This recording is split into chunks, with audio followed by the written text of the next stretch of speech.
This is an introductory lesson on recorders for the third grade class and a review for the fourth grade class. So this week you should have picked up by now you should have picked up your instruments if you're a third grader, and your instrument case should look like this. And inside of it you have your instrument. So the difference between last year and this year is the case is a different case, and this year it's a black instrument. The fourth graders have a white instrument, but it plays exactly the same. It's the same quality and you play it the same way.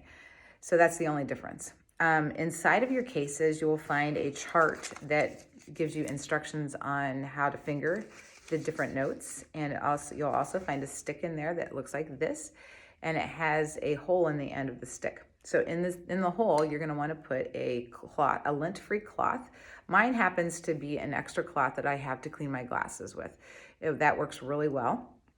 So you can take your instruments apart after you've played them, and you just take the stick and you put it in the instrument and just kind of twist it around so that it cleans out the instrument. Another way that you can clean out your instrument is to run it under warm water. You can use warm soapy water to clean it out really good. And I like to, every once in a while, maybe once a month, put it in the top of my refrigerator and the top of my dishwasher. So because it's dishwasher safe and it really will disinfect it very well. So to put it back together, you take your mouthpiece section, and that section, there's a hole at the top, and then you take the body section, which has a lot of holes in it. You want to make sure that these holes line up with the hole in the mouthpiece. So if you've taken your instrument apart, you can try lining it up and putting in, or if you haven't, just twist it until the holes line up perfectly, okay? And then the bottom section, it looks like a bell shape at the bottom. There's 2 holes right there. That's for your pinky, and your pinky is a little bit shorter than the rest of your fingers, so it's not gonna be lined up perfectly. You're gonna have it in there and then just twist it a little bit to the right so that it's easier to reach for your pinky. So that's how you line it up. And you will also find in your case some grease. It's joint grease. If you take it apart, it looks kind of like lip gloss, but don't put this on your lips. You're gonna use it on the joints of your instrument. So if it's sticking and hard to get apart, you just put a little bit on your finger and then rub it around, and that makes it so that it slides on and off easily. Don't worry if you lose that grease, because I have honestly found that most students don't even use it very much, and they don't really need to. They usually slide on and off pretty easily. So that's kind of how to put the instrument together. Earlier on Tuesday this week, I gave you instructions to read through how to care for your instrument and how to play your instrument. So if you can always refer back to that paper if you forget the information. But for right now, I want to kind of show you how to make a good sound out of this instrument.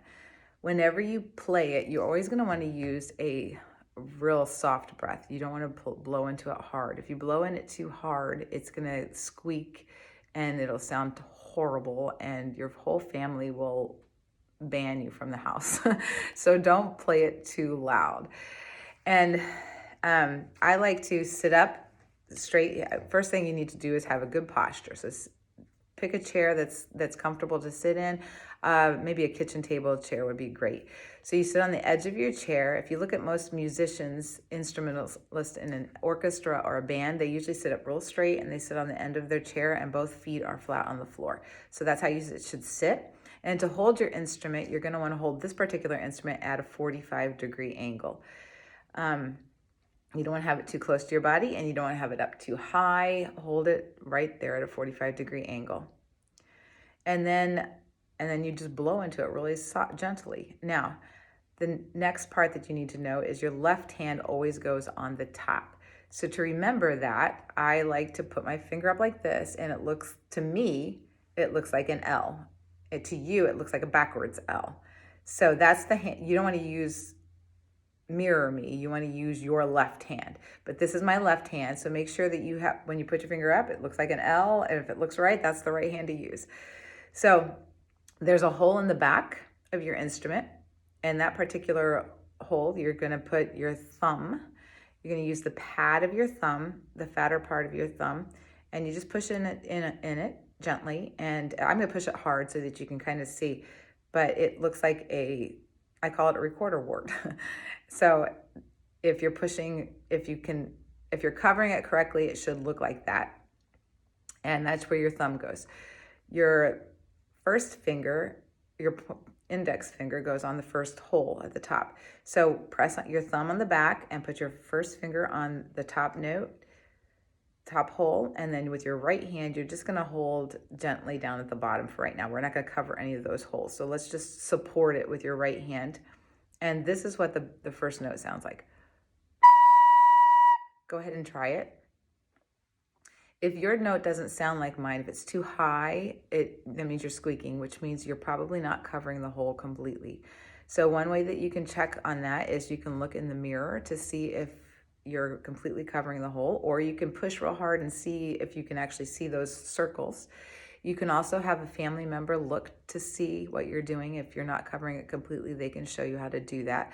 You're not going to want to curve your finger too much, because if you use the tip of your finger, you're definitely not going to cover the whole thing. So make sure that it's curved, but it's flat over the hole, and that'll make a good B sound. Let's try it again. I'm going to play first, and then you play after me. Make sure that you're blowing nice and soft.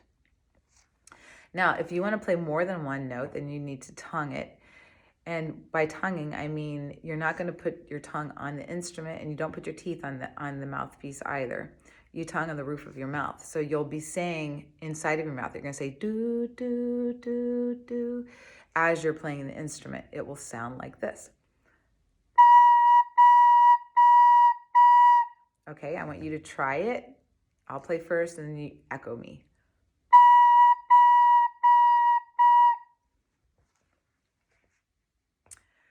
Okay, so I'm going to do some echo rhythms with you. I'm going to just play some rhythms on the B, and I want you to repeat them after me, just like we do in music class. Just echo. Listen and then echo.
Okay, that's all for now.